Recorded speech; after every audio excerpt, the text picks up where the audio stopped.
Olá, pessoal, sejam bem-vindos ao meu canal Saúde Mental em Foco com Paul Carducci. Hoje eu irei falar sobre a questão da depressão, algo bastante importante nos nossos dias.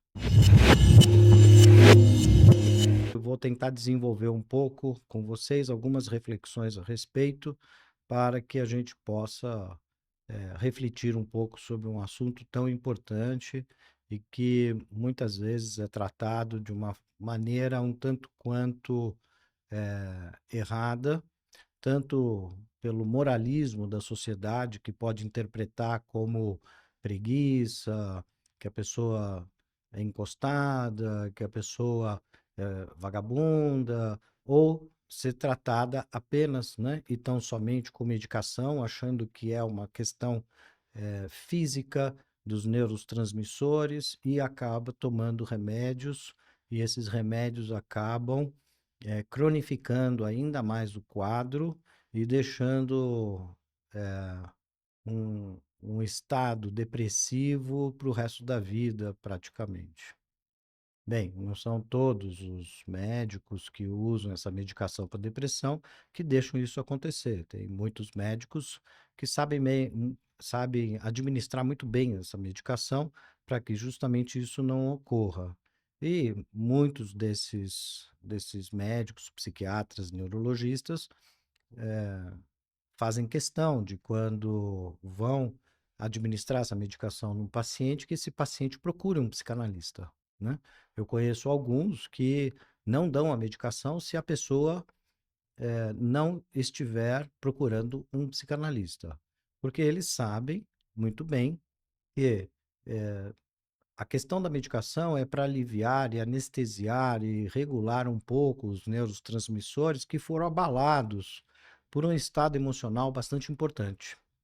Então, por exemplo, vamos pegar um exemplo só para a gente entender a força do estado emocional e o que pode acarretar no corpo e nos, nos hormônios e nas sinapses, né?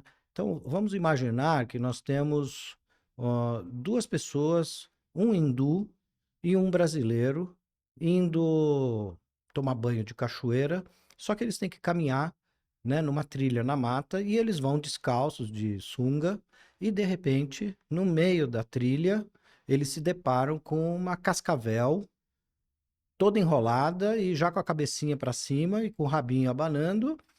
E então nós vemos o quê? O brasileiro olha para aquilo e pode ser que ocorra o quê? Qual a maior chance que, que de resposta desse brasileiro?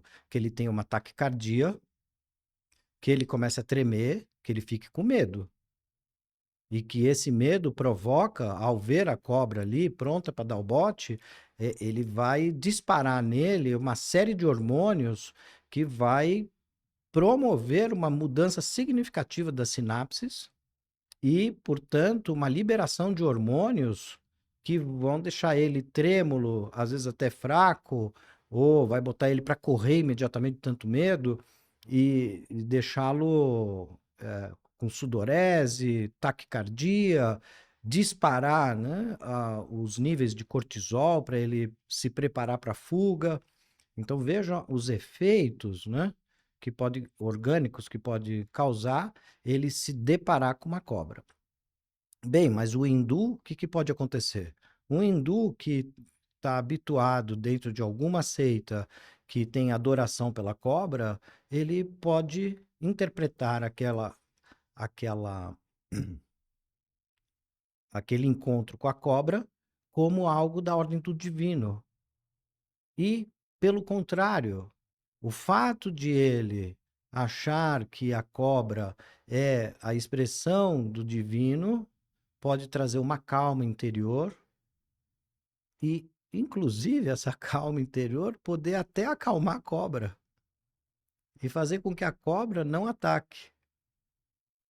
Então, vejam como que o que uma cobra representa na mente de uma pessoa pode provocar alterações orgânicas significativas, inclusive dos neurotransmissores. E isso é um exemplo bastante interessante que sempre me fez pensar a respeito da questão dos neurotransmissores na depressão, que certas coisas podem fazer que cause uma desestabilização dos neurotransmissores, mas que a depressão estaria como uma causa psíquica. E isso já é estudado há muito tempo. Não é à toa que o Freud e o Lacan volta à questão da covardia moral. A covardia moral seria algo em torno, né, de algo que aquela pessoa não está fazendo aquilo que deve fazer.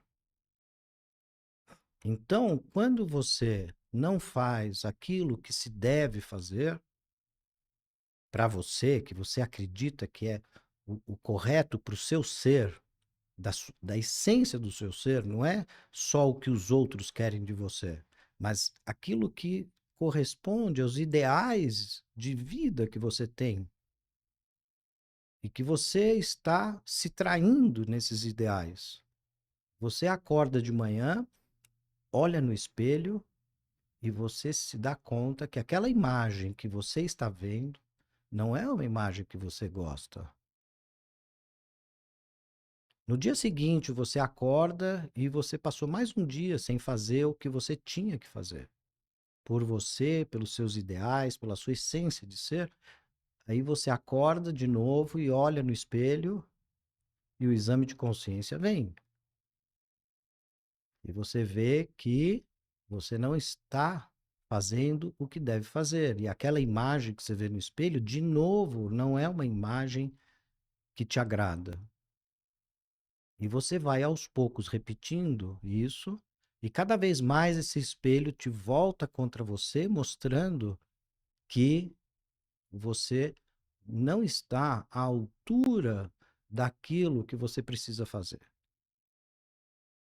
E você começa então a ter sentimentos de menos-valia, sentimentos de depreciação, de autodepreciação de si, sentimentos de culpa, de remorso, de que você não está fazendo o que deve fazer por si. Então, a clínica psicanalítica, ela é assim uma clínica que pode demonstrar claramente que a depressão decorre dessa causa de você ter que resgatar aquele desejo, não a vontade fugaz, mas o desejo que te orienta nos seus ideais de vida. E quando você não está em conformidade com esse desejo que te orienta nos ideais de vida, então o que você vê no espelho é algo que você não gosta e você passa a não gostar mais de você. Às vezes há um ponto que você, inclusive, quer acabar com tudo, que você não serve para nada.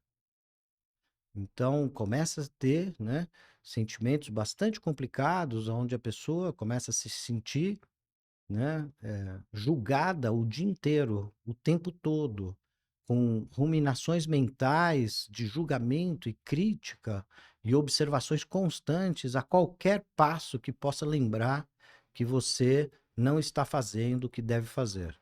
E isso vai num crescente que pode sim correr o risco de, muitas vezes, ir por uma tragédia pessoal, aonde a pessoa tira sua própria vida por achar que nada mais vale a pena com uma pessoa que é tão depreciada por si própria. Então a psicanálise vem para restaurar isso de uma maneira que possa ajudá-lo a não a ter um reforço do ego, dizer que ele é bacana, que não é bem isso. Não, pelo contrário, ele vai ter que enumerar as culpas dele. Ele vai ter que ter consciência do que ele é culpado e consciência de que tipo de culpa que ali é imaginária. Mas as culpas reais, ele vai ter que se haver com isso. E a psicanálise vai ajudá-lo a separar tudo isso. Quais são as culpas imaginárias e quais são as culpas reais. Então, nesse caso da covardia moral, a psicanálise é fundamental porque ela promove uma possibilidade de uma relação com a verdade daquela pessoa que restaura uma posição e recupera a possibilidade de ele estar em conformidade com o desejo que corresponde aos ideais da essência da vida dele. Ora, mas também tem a depressão psíquica causada por traumas. Os traumas violentos, sempre o trauma é uma violência, mas tem violências e violências, né? Então, uma violência muito muito grande, como uma mulher ser violentada, ela, num momento de choque, ela é pega, né? E, obviamente, se está acontecendo isso com ela, é porque ela está na posição passiva, sem poder reagir. Não tem forças para reagir, porque a outra pessoa covardemente a domina e faz o que ele quer com ela. Então, essa pessoa carrega com ela, naquele momento de choque, o choque emocional causa um efeito paroxístico no corpo, de reações corporais, né? E, ao mesmo tempo, o eu dessa mulher procura recuperar esse corpo que está esfalecendo pelo choque. É como se o corpo tivesse uma energia e no estado de choque essa energia é dissipada, ela perde o tônus daquela energia corporal e ela tenta recuperar isso com a energia do eu. Só que o eu também perde a energia tentando recuperar, emprestando essa energia para o corpo. E aí o eu, sem essa energia, melancoliza. Então, nos estados de trauma, traumas de guerra bastante violentos, traumas de sequestro, traumas de assaltos, traumas ligados a acidentes, por exemplo, um acidente de carro violento, eh, esses traumas causam esse efeito, né, no corpo, né, de um choque no corpo, e imediatamente o eu tentando recuperar a energia perdida pelo corpo, o desequilíbrio desse corpo, ele tenta mandar energia, e com isso ele perde energia e melancoliza. E essa melancolia pode, né, ficar permanente durante um bom tempo, continuar melancolizado e desenvolver aí, ao longo da história, uma depressão bastante importante decorrente do trauma. Então, nós temos, né, depressões que são ligadas a uma covardia moral, não fazer aquilo que está em conformidade com o desejo ligado aos seus ideais de ser, né, como ser humano. E você também tem depressões ligadas a, eh, a choques emocionais devido a traumas reais, mas que têm consequências psíquicas importantes. Você também vai ter depressões, diversas causas, né? Posso enumerar muitas aqui, nem temos tempo para enumerar todas aqui, porque não se trata de uma aula sobre depressão. Se trata de trazer alguns dados só para a gente refletir a importância, né, que certas coisas têm na vida da gente para que a gente possa tratar, né, desde o começo, desde os primeiros sinais de desânimo, de preguiça, de deixar de lado aquilo que é muito importante para você, já ficar atento, né, que aqueles comportamentos ou a perda de desejo de ter aquele comportamento que era um comportamento saudável e ligado à vida, a pessoa vai perdendo e você já perceber que tem, né, ali um sinal de alguma coisa que não anda bem, que pode, né, ser já um início de uma depressão no seu filho ou no ente querido da família, ou um amigo, enfim. Então, nós também temos depressões ligadas a grandes frustrações, né? Então, por exemplo, o adolescente é um tenista e ele quer muito chegar ao top do esporte dele, só que por ou ele torce o pé, ou ele não consegue, porque um outro é melhor que ele, elimina ele antes de ele conseguir chegar aos melhores. Então, isso pode, né? Sim, essas frustrações na vida, uma frustração, por exemplo, na, na escolha profissional, uma frustração na escolha de uma faculdade, ou a incapacidade de entrar numa faculdade onde o ideal dele era muito alto. Aí nós estamos falando, então, de depressões ligadas aos ideais dessa pessoa. Então, quanto maior o ideal, a possibilidade é maior de ser julgado pelo nosso agente crítico se você não corresponder a esse ideal. Então, quanto maior a exigência daquela pessoa, tem pessoas que elas são muito exigentes com elas mesmas e têm ideais muito altos, às vezes até impossíveis de serem atingidos. Mas o que acontece? Muitas vezes ela tem um agente crítico dentro dela, um agente observador, um agente julgador, que, por não atingir aquele ideal, vai se julgar, vai se punir e vai se castigar. E muitas vezes o castigo é deixar de poder ter alegria, de passar a ficar triste por não ter conseguido estar à altura daqueles ideais que muitas vezes são inatingíveis.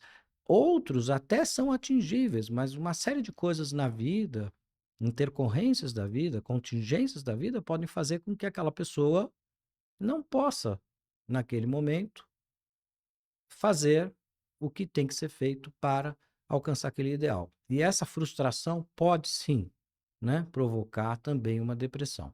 Bem, tentei trazer aqui